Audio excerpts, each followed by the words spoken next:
A British fighter in Ukraine has been captured by Russian forces. Now, it's reported to have been, as well, this is very, very depressing stuff, this, well, in a way, it's reported to have been tortured. Now, Aidan Aslin as well, who is said to have been British and Ukrainian nationality, so a dual national, was fighting in the besieged city of Mariupol until he surrendered on Tuesday. Now, Russian state TV has since shown footage of Aslin where he has a black eye and a cut to the forehead, OK?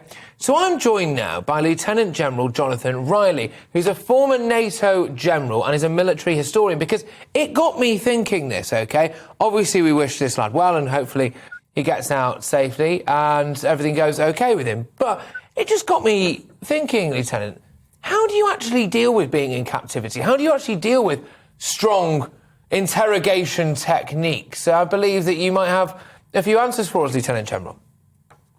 Hello, Patrick. Thank you for asking me on.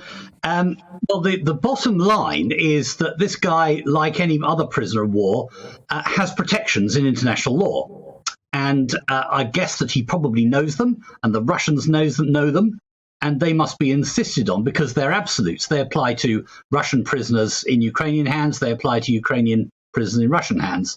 And if you're taken prisoner, then it's the duty of your captors to give you safety, not to use violence against you, not to parade you for media purposes, not to humiliate you. Certain questions may be asked, but if you decline to answer more than name, rank and serial number, you may not be intimidated into giving any more information.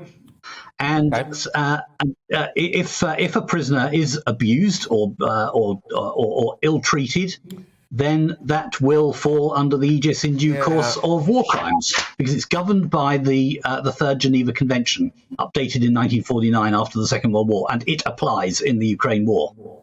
Well, it does apply in the Ukraine war, but from what we can see as well, the Russians don't really seem to care what the rules are too much. There are reports of mass rape, there are reports of essentially war crimes, claims of genocide.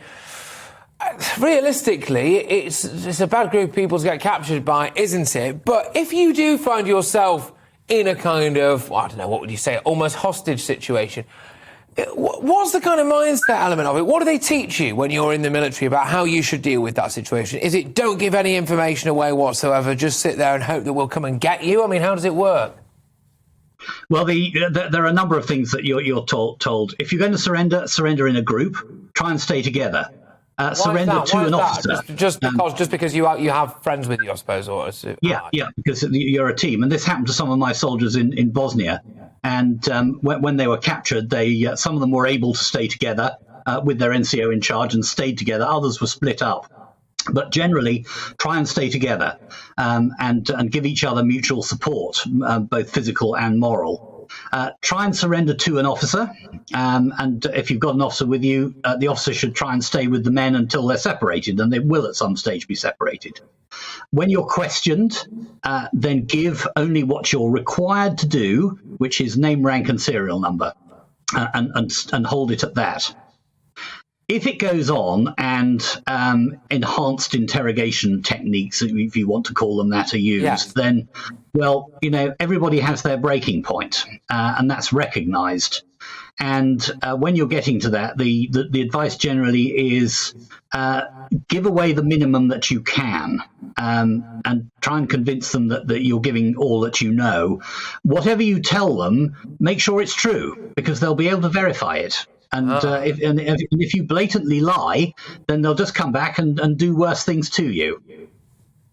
Oh, this is absolutely fascinating stuff, really. You said there that everyone has their breaking point, but you also said enhanced interrogation techniques.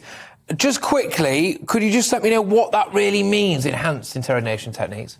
Yeah, well, there's a bit of a history of it.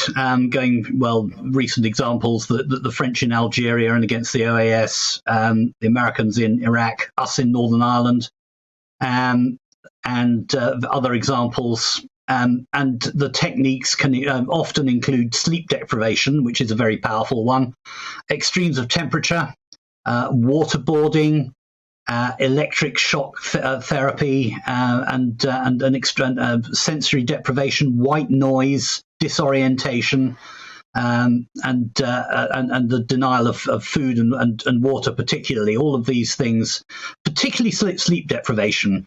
People have to sleep, and if they can't sleep, that can often be a very powerful tool in bringing people to a breaking point.